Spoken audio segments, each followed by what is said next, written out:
The sound of heels clicking on marble. That's all it took to make everyone freeze. Amara Okonkwo walked through her office like a storm, and everyone knew someone was about to get hurt. She stopped at Bolu's desk. Her shadow fell over him like darkness. He was already sweating, already scared. Because with Amara, you are always scared. She picked up his report, looked at it like it was garbage. Then she tore it in half, then in half again. The pieces fell onto his desk like dead leaves. 3 years she'd been doing this, breaking people, one paper at a time. You have until 4 p.m. to redo this, she whispered. Her voice was ice wrapped in fire. And if I see one mistake, just one, you can pack your things and never come back. The clock on the wall said 3:45 p.m. 15 minutes. 15 minutes to do 3 hours of work. Bolu's hands were shaking. His voice cracked when he said, "Yes, ma." Around the office, no one breathed. No one moved. They'd all learnt the same lesson. Stay quiet. Stay invisible. Or become Amara's next victim. Then, Amara's phone buzzed. She looked at it. For just a second, something changed in her face. Surprise. Maybe annoyance. She looked up at the office and smiled. But it wasn't a kind smile. "There's a new hire starting today," she announced. "Her name is Zara, and I expect all of you to show her exactly how things work here." Everyone knew what that meant. Show her how you suffer. Show her how you break, because that's what happens in Amara's world. "Another one," someone whispered. "She won't last a month." They all looked at the empty desk by the window, covered in dust, waiting like a trap. Nobody welcomed new people anymore. They were too busy protecting themselves. Besides, Amara broke everyone eventually. It was only a matter of time. At exactly 4 p.m., the glass doors opened, and Zara walked in. She wasn't what anyone expected. Tall, graceful, carrying an old leather bag that had seen better days. But it was her eyes that made people look twice. Calm, like deep water. Like she knew something nobody else did. She walked through the office slowly. Not nervous, not eager, just prepared. From her glass office, Amara watched, arms crossed, already planning how to break this new girl. She'd seen 100 quiet, polite women before. They all thought hard work would save them. She would enjoy destroying this one too. But around the office, people were whispering. "She looks so calm," someone said. "She has no idea what's coming." Zara walked past their desks. "Good afternoon," she said. Warm, simple, like a normal person on a normal day. Bolu nearly jumped out of his skin. When was the last time someone said good afternoon like they meant it? She reached her desk by the window, put down her bag, looked at her new workspace, not with fear, not with excitement, with quiet acceptance, like she was exactly where she needed to be. And something about that made Amara nervous. The war began the next morning. Amara arrived at 6 a.m., an hour early, carrying a stack of files so tall it would crush most people. She dropped them on Zara's desk. Thud. The sound echoed through the empty office. "I need all of these by noon," Amara said, her voice dripping with fake sweetness. "The Johnson account, the quarterly audit, the merger proposal. And Zara, the CEO will be reviewing your work personally. So, don't embarrass yourself. Or me." 3 reports. Each one would normally take 2 weeks. Amara wanted all 3 by noon. She smiled. That cold, cruel smile. This was it. The final blow. By lunch, Zara would be gone. Just like all the others. But Zara just looked at the files. Calm. "Noon it is," she said quietly. And she opened the first folder. Not with panic, with focus. Day after day, Amara piled on more work. impossible deadlines, contradictory instructions, tasks designed to make Zara fail. But every morning, Zara arrived before everyone else. Every evening, she left after everyone else was gone. "You should go home," her colleague said. "She's just trying to break you." But Zara only smiled. "I know, but I have work to finish." The clock on the wall kept moving. 6:30 a.m., 9 p.m., 11:30 p.m. While everyone else slept, Zara worked. Not because she was desperate, but because she understood something they didn't. The truth has power, and she was building an army of truth. In the break room, people whispered about her. They said she's not normal. Amara gave her the Johnson account, the one that made Tunde quit, and she just did it perfectly. "She's trying too hard because she's new," someone else said. "Give it 2 weeks. Amara will find her breaking point. She always does." But Bolu stared at his food, thinking. "There's something different about her," he said quietly. "Did you see how she asked for clarification? She wasn't afraid. She wasn't apologizing. She just asked." Through the break room window, they could see Zara at her desk, working through lunch, eating a sandwich with one hand, typing with the other. Her back was straight, unbowed, unbroken. "Maybe," Bolu whispered, "maybe this one won't break." But the others shook their heads. They all break eventually. 3 weeks later, Amara called Zara into her glass office. Everyone knew what that meant. The glass office, where careers went to die, where Amara destroyed people while everyone watched, but nobody could help. "Close the door, Zara," Amara said, her back to the door, looking out at Lagos like a queen surveying her kingdom. Through the glass walls, the entire office could see them. 20 pairs of eyes, all watching, all knowing what was coming. Amara turned slowly, holding a folder. "Do you know what this is?" she asked. "This is your performance review. After 3 weeks, I've decided you are not top mark material. You lack initiative, you ask too many questions, you waste time on unnecessary documentation." The words hung in the air like poison. This was how it always ended. Amara would tear you down, make you doubt everything, then give you a choice: quit with dignity or stay and be destroyed piece by piece. But Zara didn't flinch, didn't look down, didn't apologize. "With respect, Ma," she said, her voice soft but steady, "I have documentation that shows otherwise." Outside, everyone stopped breathing. Zara spoke, calmly. Every task completed ahead of schedule. Every question asked to clarify contradictory instructions. Every documentation that had saved the company from compliance issues. She had records, timestamps, evidence. Amara's knuckles turned white gripping the folder. Her face went from stone to volcanic. "You think you're clever?" she whispered. "You think because you write everything down you are safe? Let me teach you something, Zara. In this office, I decide who succeeds and who fails. By the time I'm done with you, you'll be begging to leave." For 5 long seconds, silence. Then Zara spoke. 5 words that changed everything. "Then I'll be sure to document that too, Ma." Outside, mouths fell open. Hands gripped desks.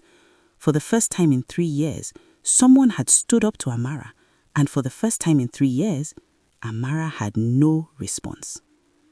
Zara opened the door, walked out calmly, her back straight, her head high, and everyone in that office saw something they'd forgotten existed: hope. The next morning, Amara arrived at 6 a.m., earlier than ever, carrying a stack of files that would break any normal person. She dumped them on Zara's desk like weapons. "I need all of these by noon," she said, false sweetness dripping from every word. "And Zara, the CEO will be reviewing your work personally." This was war now, and Amara was going for the kill. She walked away, heels clicking like victory drums. Finally, she would win. But Zara just looked at the impossible pile of work, took a breath, and opened the first file. "Noon it is," she whispered. Not with fear, with determination. At exactly noon, Zara walked into Amara's office, carrying 3 perfectly bound records. Complete, detailed, flawless. Amara's confident smile disappeared. She grabbed the reports, started flipping through them frantically. Page after page of perfect work. Impossible. This was impossible. Then she saw it. Yellow highlights. In the Silverbird merger, numbers that didn't match. Small discrepancies that could be mistakes, or could be something much worse. And Zara had found them all. "Where did you get this information?" Amara's voice was sharp, scared. "From the files you gave me, Ma," Zara said, her voice helpful, innocent. "I assume you'd already noticed these inconsistencies and wanted me to flag them for proper review." The trap was perfect. If the CEO saw these reports, questions would be asked. Questions that would lead straight back to Amara's department, to Amara's oversight, to Amara's signature on documents that should have been verified months ago. "I've kept copies for compliance purposes," Zara added, that small professional smile. "Just in case anything gets lost."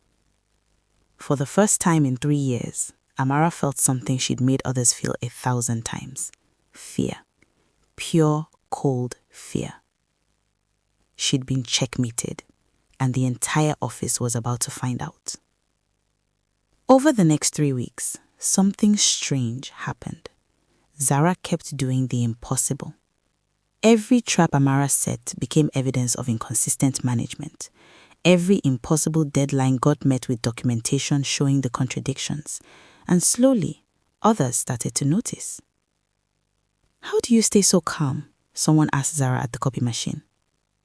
"I write everything down," Zara said simply. "Every instruction, every deadline, every change. The truth is my shield." "I never thought of that," the woman said, and that night, she started keeping her own notes. In a team meeting, Amara blamed the team for delays, but then Bolu spoke up, his voice shaking, but speaking. "With respect, Ma, we completed our parts on schedule. The delay was in the approval stage." The office went silent. Bolu had just contradicted Amara, something nobody had done in years. Zara calmly showed the timeline, proof, evidence, truth. Amara was trapped. "That will be all," she said, but her voice was hollow. Her weapons were useless. One by one, people started keeping records, documenting everything, finding their voices. "I started keeping notes like you said.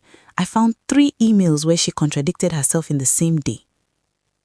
"I feel like I can finally breathe," they said. And around the office you could see it. People sitting straighter, making eye contact, speaking up. The cage Amara had built was cracking, and light was getting in. Then came the quarterly town hall.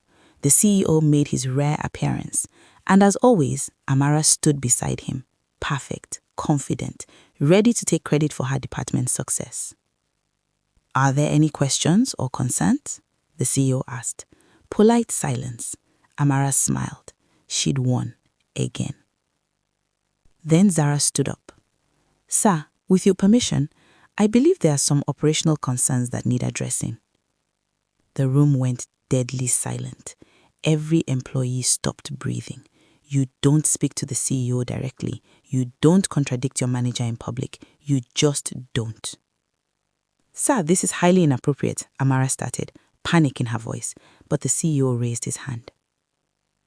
"I'm interested," he said. "Continue." Zara walked to the front, calm, professional. She presented her documentation, timestamps showing impossible deadlines, emails with contradictory instructions sent hours apart, turnover rates that had cost the company millions. The projector screen filled with evidence, undeniable, detailed, 7 minutes of truth that couldn't be argued with, 7 minutes that changed everything. Amara stood frozen on stage, all her weapons useless, all her tactics exposed. For the first time in 3 years, she had nothing to say. The CEO's face transformed from curious to thunderous. "My office," he said, his voice ice. "Tomorrow morning, 8 a.m. sharp." He looked at Amara, then at Zara. "Both of you, bring your documentation."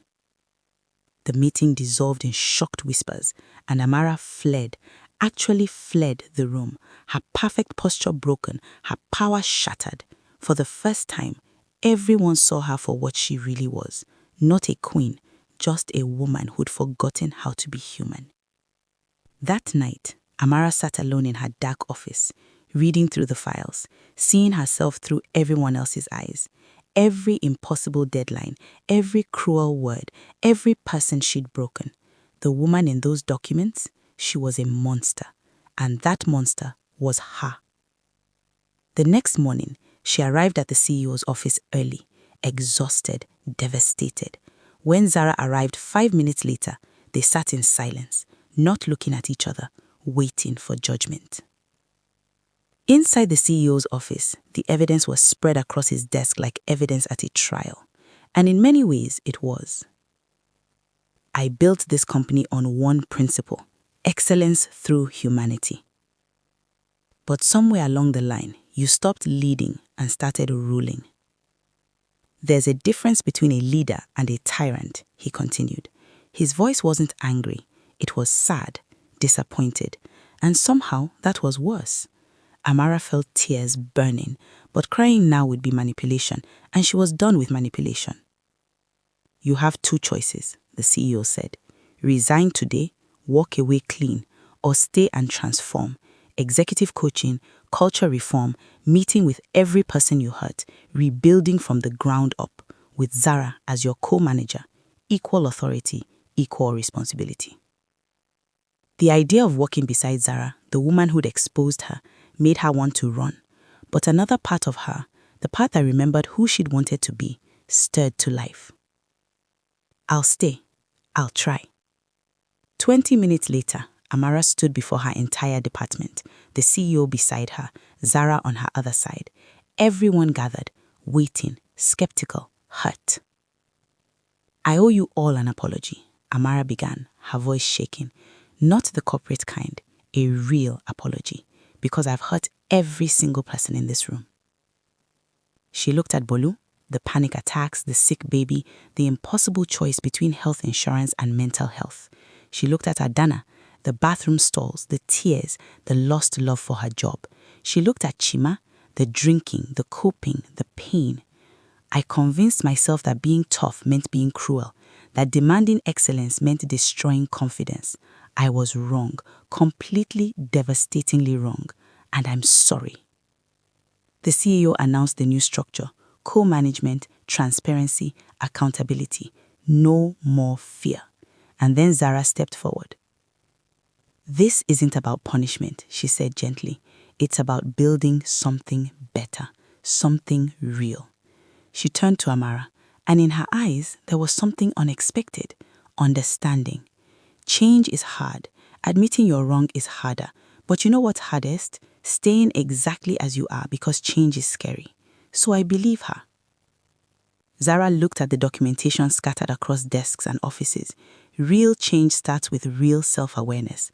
And I hope that's what we're seeing. No one applauded. No one celebrated. They just processed. Some faces showed skepticism, others showed guarded hope. But everyone saw the same thing. Fear had a crack in it, and through that crack, possibility was beginning to seep in. The office was quiet, not the terrified quiet of before, a different kind of quiet, the quiet of people deciding whether to believe, whether to hope, whether to trust that this time, maybe this time, things could actually be different. Amara stood there, vulnerable in front of the people she'd hurt. Zara stood beside her, not as an enemy, but as a bridge. And somewhere in that moment, between fear and hope, between past and future, between broken and healing, everything hung in balance. What happened next would determine not just Amara's future or this department's future, but the future of everyone who'd ever worked for someone who made them afraid. Everyone who'd ever wondered if change was really possible. Everyone who'd ever hoped that people could be better than their worst moments. The answer was about to unfold. See you on the next part.